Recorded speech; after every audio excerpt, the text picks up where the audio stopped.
Welcome to the Cinema Gold Show. I'm your host, Larry Lease, and on today's episode of Let's Talk, we're diving into the Flash TV show, how it went from the best to a total disaster. But first, we'd like to thank our sponsor, Poddex, for sponsoring this episode. If you're a podcaster looking to grow your audience or get more engagement, come check out Poddex today at poddex.com and use the promo code Larry21 for 10% off your order.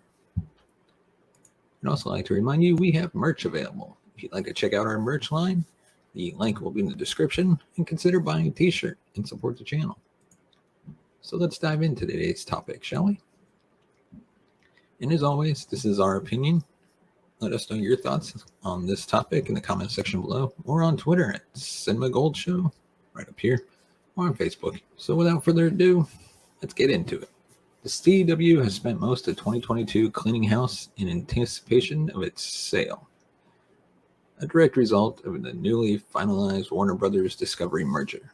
This has led to the gradual death of the network's shared DC TV universe, better known as the Arrowverse, a process that's culminating with The Flash airing its 9th and final season in 2023. It's a bittersweet turn for those who've spent years watching Grant Gustin's Barry Allen and his faithful Team Flash save Central City over and over again. But at the same time, it's hard to deny this news is long overdue. When The Flash premiered on October 7th, 2014, it was a breath of fresh air for the superhero genre.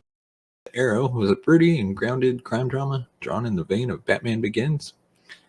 The Flash was brightly colored, unapologetically soapy, and perfectly willing to indulge in the sillier aspects of its comic book source material.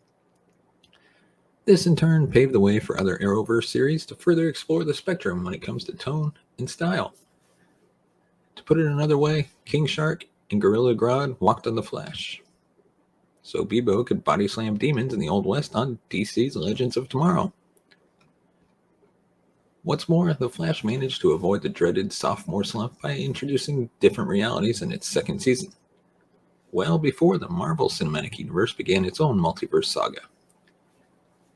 Yet, over the years between Season 2 and the present, the show suffered a stark drop-off in quality, albeit one that happened in fits and starts as opposed to a steady decline.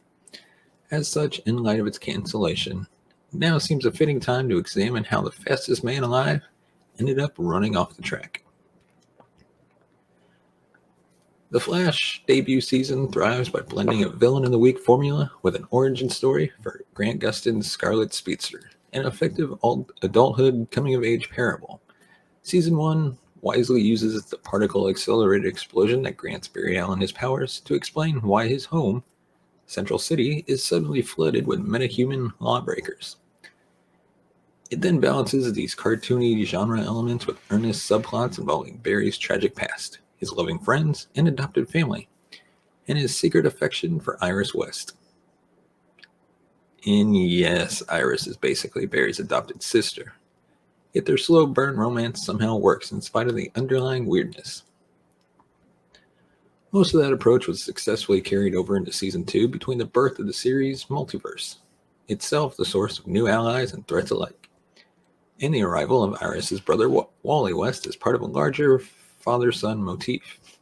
It's Season 3 where the show's reliance on formula starts to become an issue. Courtesy of the show's loose attempt to adapt the famously dark Flashpoint comic book storyline, it seems an extra dose of broodiness was all it took to begin throwing off the serious alchemy. To be fair, it wasn't merely that The Flash made an ill-advised effort to be more like Arrow, i.e. grittier, in Season 3 with its now infamous Savitar storyline. After 2 seasons, its villain in the week formula had grown repetitive and was failing to evolve with the rest of the show, leading to weaker one-off villains and week-by-week B-plots. It called for an overhaul, and Season 4 obliged by bringing in Clifford DeVoe, aka The Thinker, a foe who, in a welcome twist, presented much more of a psychological challenge than the series' previous big bads. Giving Barry Allen an enemy he couldn't simply speed punch wasn't the only thing The Flash Season 4 did right.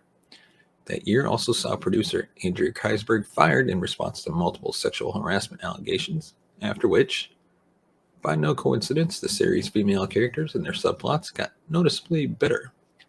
Season 4 subsequently ended by formally bringing in Barry and Iris' West's daughter from the future, Nora, a development that allowed for a natural progression in Season 5 of having Barry go from mentee to a mentor figure and a literal father himself. Season 5 would thus set the stage for Season 6's Crisis on Infinite Earths, the major Arrowverse crossover event that would more or less bring Arrow to a close and should have done the same for The Flash. In fact, The Flash had hinted it would for years, teasing that Barry would one day vanish in a mysterious future crisis and giving the series a natural endpoint. Except it was obvious heading into Season 6 that Barry would somehow miraculously make it out of the crisis alive. And well, robbing the final episodes leading to the event of any real tension or pathos. Sure enough, Barry survived Crisis and The Flash just kept going. In doing so, however, it lost the momentum it had heading into Season 6.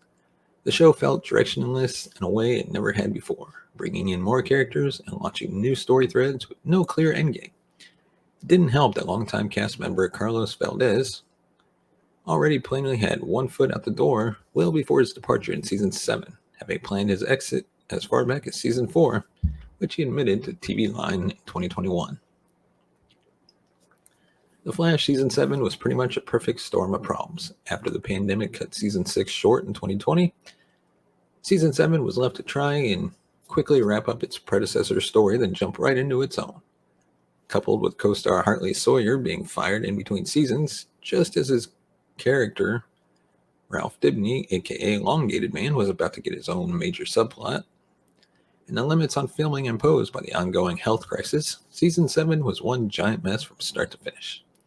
Frankly, there wasn't a single story thread that didn't feel off, forced, or both.